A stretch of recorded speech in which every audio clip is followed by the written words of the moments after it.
ಚಿಕ್ಕಬಳ್ಳಾಪುರ ನಗರದ ಅಂಬೇಡ್ಕರ್ ಭವನದಲ್ಲಿ ಸುದ್ದಿಗೋಷ್ಠಿ ನಡೆಸಿ ಮಾತನಾಡಿದ ದಲಿತ ಸಂಘಟನೆಗಳ ಒಕ್ಕೂಟದ ಅಧ್ಯಕ್ಷ ಎಂ ವೆಂಕಟಸ್ವಾಮಿ, ರಾಜ್ಯದಲ್ಲಿ ಮುಖ್ಯಮಂತ್ರಿ ಬದಲಾವಣೆ ಚರ್ಚೆಯು ಆಡಳಿತಾರೂಢ ಕಾಂಗ್ರೆಸ್ ಪಕ್ಷದಲ್ಲಿ ಮತ್ತೊಮ್ಮೆ ಗರಿಗೆದರಿದೆ.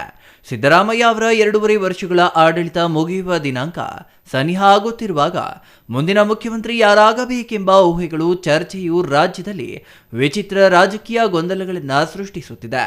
ಸಿದ್ದರಾಮಯ್ಯ ಮತ್ತು ಡಿಕೆ ಶಿವಕುಮಾರ್ ಪರ ವಿರೋಧಗಳ ಬದಲಾವಣೆಯ ಮುನ್ಸೂಚನೆ ನೀಡಿದೆ. ಅದಕ್ಕೆ ಪ್ರತಿಯಾಗಿ ರಾಮನಗರ ಶಾಸಕರಾದ ಇಕ್ಬಾಲ್ ಹುಸೇನ್ ಅವರು ಡಿಕೆ ಶಿವಕುಮಾರ್ ಪರ ಬ್ಯಾಟಿಂಗ್ ಮಾಡಿರುವುದು ತೀವ್ರ ರಾಜಕೀಯ ಚರ್ಚೆಗೆ ಗ್ರಾಸವಾಗಿದೆ. ಸಚಿವರಾದ ಎಂಬಿ ಪಾಟೀಲ್ ತಾನು ಮುಖ್ಯಮಂತ್ರಿಯಾಗುವ ಇಂಗಿತ ವ್ಯಕ್ತಪಡಿಸಿ ರಾಜಕೀಯ ಸನ್ಯಾಸಿಯಲ್ಲ ಎಂದಿದ್ದಾರೆ. ಈ ಹಿನ್ನೆಲೆಯಲ್ಲಿ ರಾಜ್ಯದಲ್ಲಿ ಸುಮಾರು 1.5 ಕೋಟಿ ಜನಸಂಖ್ಯೆಯ ದಲಿತ ಜನಾಂಗಗಳಲ್ಲಿ ರಾಜಕೀಯ ಚಿಂತನೆಗಳ ದೊಡ್ಡ ಅಲೆಗಳನ್ನೇ ಎಬ್ಬಿಸುತ್ತಿವೆ. ಈ ಹಿಂದೆ ದಲಿತ ಸಂಘಟನೆಗಳು ದಲಿತ ಮುಖ್ಯಮಂತ್ರಿ ಹೋರಾಟ ಆರಂಭಿಸಿದ್ದಕ್ಕಾಗಿ ದಲಿತ ಉಪ ಮುಖ್ಯಮಂತ್ರಿ ಮಾಡುವ ಇಚ್ಛಾಶಕ್ತಿ ರಾಜಕೀಯ ಪಕ್ಷಗಳಲ್ಲಿ ಮೂಡಿಬಂದು ಬಿಜೆಪಿ ಮತ್ತು ಕಾಂಗ್ರೆಸ್ ಆಡಳಿತಗಳಲ್ಲಿ ಇಬ್ಬರು ಉಪ ಮುಖ್ಯಮಂತ್ರಿಗಳಾದರು.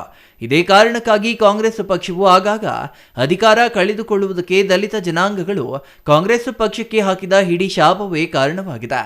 ಹೀಗಾಗಿ ದಲಿತ ಜನಾಂಗಗಳ ಋಣ ತೀರಿಸುವ ಕಾರ್ಯವು ಕಾಂಗ್ರೆಸ್ ಹೈಕಮಾಂಡ್ಗೆ ಇದುವರೆಗೂ ಸಾಧ್ಯವೇ ಆಗಿಲ್ಲ. ಕಾಂಗ್ರೆಸ್ ಪಕ್ಷವು ಇಂದಿಗೂ ಸಹ ದಲಿತರ ಋಣದಲ್ಲಿರುವುದನ್ನು ಮರೆಯಬಾರದು.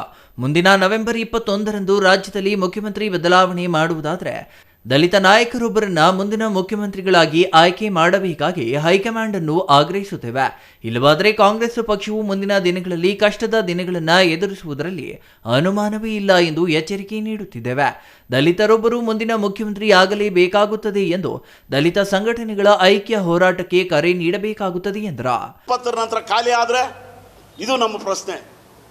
ಖಾಲಿ ನಾವು ಸಿದ್ದರಾಮಯ್ಯ ಅವರು ಮುಂದುವರಿಯೋದಿದ್ದರೆ ನಮ್ಮದೇನು ಅಭ್ಯಂತರ ಇಲ್ಲ. ನಾವು ಹೇಳಿರುವ ಮಾತಲ್ಲ, ಕಾಂಗ್ರೆಸ್ ಅವರೇ ಹುಟ್ಟಾಕಿರೋದು ಇದು. ಹೈಕಮಾಂಡಲ್ಲಿ ಈ ಸೂಚನೆ ಇಲ್ಲದೆ ಇದ್ರೆ ಈ ಚರ್ಚೆ ಆಗ್ತಾ ಇರಲಿಲ್ಲ. ಯಾವುದೋ ಬಲಾಢ್ಯರ ಒತ್ತಡಕ್ಕೆ ಮಣಿತಕ್ಕಂಥ ರಾಜಕೀಯ ಇಚ್ಛಾಶಕ್ತಿ ಇವತ್ತು ಹೈಕಮಾಂಡ್ಗೆ ಬರೋದು ಬೇಡ ಅಂತೇಳಿ ನಾವು ಈ ಮೂಲಕ ಒತ್ತಾಯ ಮಾಡ್ತಾ ಇರೋಂಥದ್ದು. ಹೀಗಾಗಿ ದಲಿತರು ಯಾರೂ ಕೂಡ ರಾಜಕೀಯ ಸನ್ಯಾಸಿಗಳಲ್ಲ ಅಂತೇಳಿ ಭಾಳ ಸ್ಪಷ್ಟವಾಗಿ ಹೇಳಿದ್ದಾರೆ. ಅವರೇ ಪರಮೇಶ್ವರು ಹೇಳಿದ್ದಾರೆ, ಅಥವಾ ಮಾದೇವಪ್ಪ ಹೇಳಿದ್ದಾರೆ, ಸತೀಶ್ ಜಾರಕಿಹೊಳಿ ಅವರು ಹೇಳಿದ್ದಾರೆ.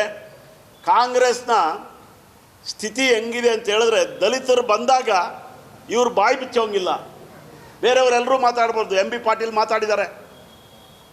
ಪ್ರಬಲ ಜಾತಿಗಳ ಶಾಸಕರು ಅಥವಾ ಮಂತ್ರಿಗಳು ಮಾತಾಡ್ಬೋದು. ದಲಿತರ ಬಾಯಿಗೆ ಬೀಗ ಹಾಕ್ಸ್ತಕ್ಕಂಥ ತಂತ್ರವನ್ನು ಹೈಕಮಾಂಡನ್ನು ಇಟ್ಕೊಂಡಿರೋದನ್ನು ನಾವು ಯಾರೂ ಮರಿಬಾರ್ದು. ಆ ಕಾರಣಕ್ಕಾಗಿ ಅವಕಾಶ ಕೊಟ್ಟರೆ ಯಾರೂ ಬೇಡ ಅನ್ನಲ್ಲ. ಭಾಳ ಸ್ಪಷ್ಟವಾಗಿದ್ದೀವಿ ಆ ವಿಚಾರದಲ್ಲಿ. Thoudanahalli Ramesh, CTV news, Chikkaballapur.